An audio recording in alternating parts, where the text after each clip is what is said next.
Welcome to the Raising Smart Kids podcast.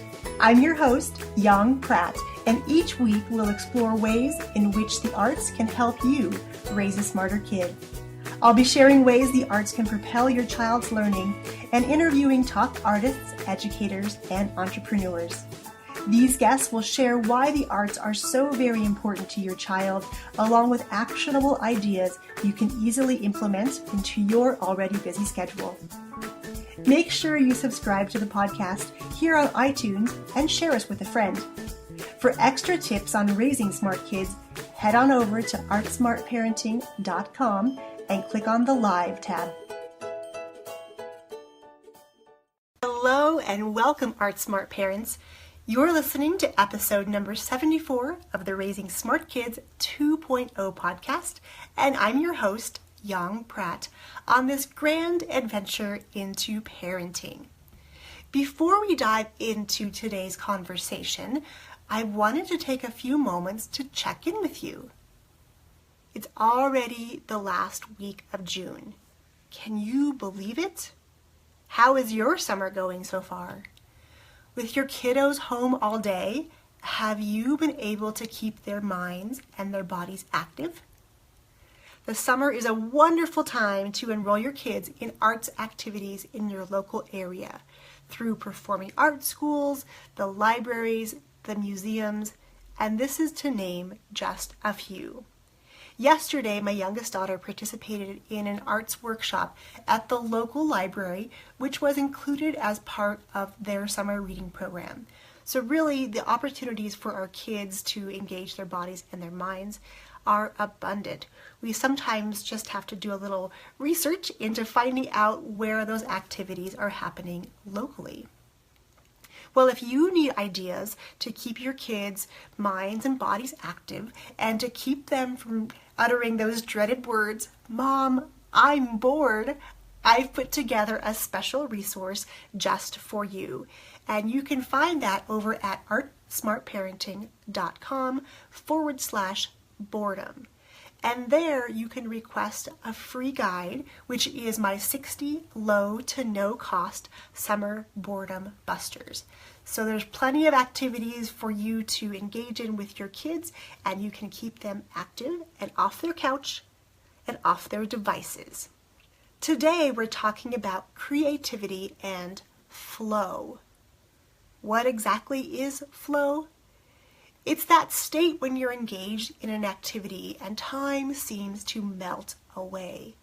For me, this happens in a number of creative pursuits, such as choreography, writing, planning programs for my academy and for my tech-savvy strategy and mentoring business, when I'm preparing for this podcast, and of course, when I'm creating with my kids.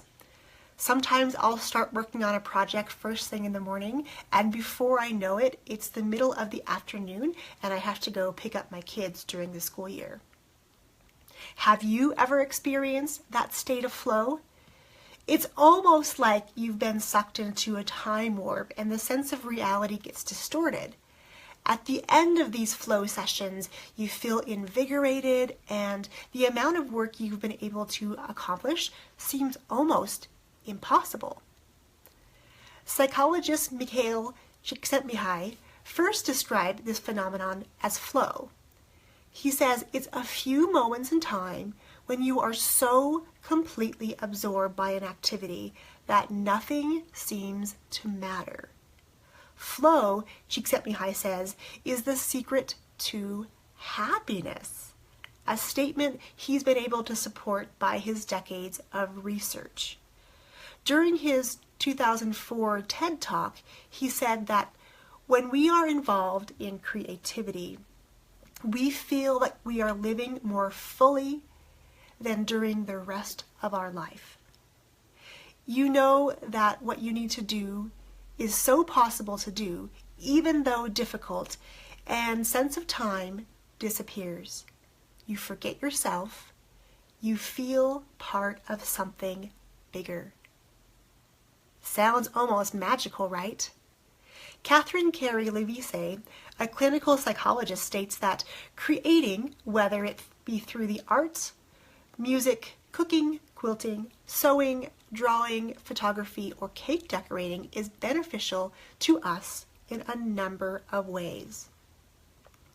The first benefit is that engaging in creative activities has similar effects to meditation, such as stress reduction and fighting inflammation. Number 2, engaging in creative activities acts as a natural antidepressant. When you see a finished product hanging on the refrigerator or the wall, or you receive praise from a loved one repeatedly, this can release the feel-good hormone, dopamine. Number 3, creative activities may help to protect against aging. When creating, different parts of the brain are involved, such as the visual spatial processing and problem-solving abilities. Basically, you're involving a number of the 8 superpowers we've been discussing on previous episodes, such as kinesthetic and visual spatial. If you haven't already listened to those episodes where I dive deep into those 8 superpowers, I will link those up for you in today's show notes for episode number 74 over at artsmartparenting.com. So there you have it. Creativity can help you, along with your kiddos, enter into a state of flow where time gets suspended. You're activating multiple parts of the brain. Your body is releasing feel-good hormones. You're reducing stress and protecting against aging. Sounds amazing, right? Well, the question is, why don't we all spend more time in creative pursuits to experience flow? Paradoxically, the busier we get, the less time we spend in creative pursuits because we're so busy we couldn't possibly take on anything else. Now that we have more time with our kids in the summer and they have more time to themselves, why not see if you can find activities that you can create together and opportunities to enter into that coveted state of flow. If you need ideas for summer activities so that you can create more with your kids and improve the chances of entering into that flow state, go and grab my free resource of my top 60 low to no cost summer boredom busters over at artsmartparenting.com/boredom. Well, that's all I have for you today, my friends. This is episode number 74 of the Raising Smart Kids podcast, and this is Yong Pratt signing off, and I'll catch up with you next week. Cheers. Thanks for tuning in to the Raising Smart Kids 2.0 podcast.